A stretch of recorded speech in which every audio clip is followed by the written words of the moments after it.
इनका के पूजेला पूरा संसार हो।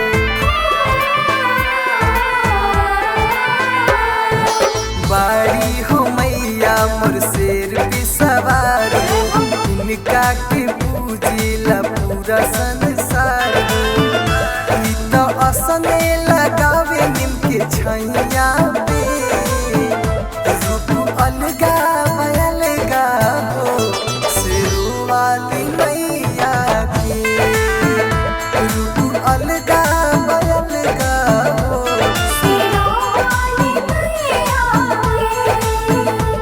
शेरू वाली मैया के।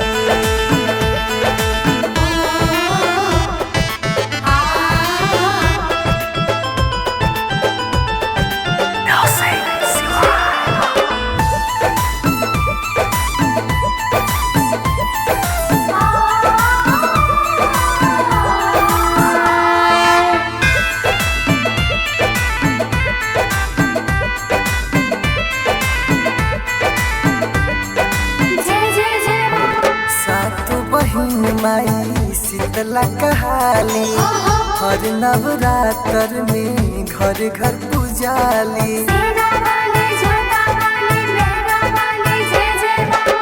सातो बहिन माई शीतला कहाली, हर नवरात्र में घर घर पूजाली।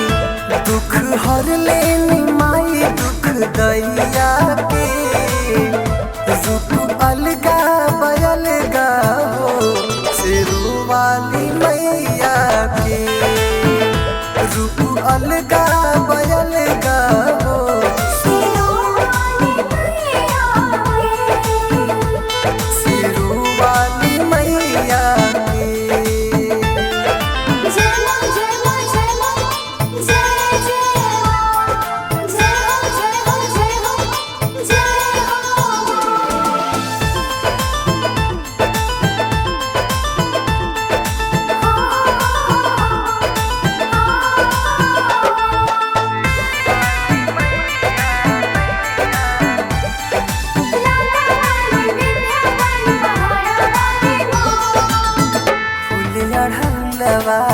बड़ी मन भावे माई के भजन मिथुन भूपत गावे।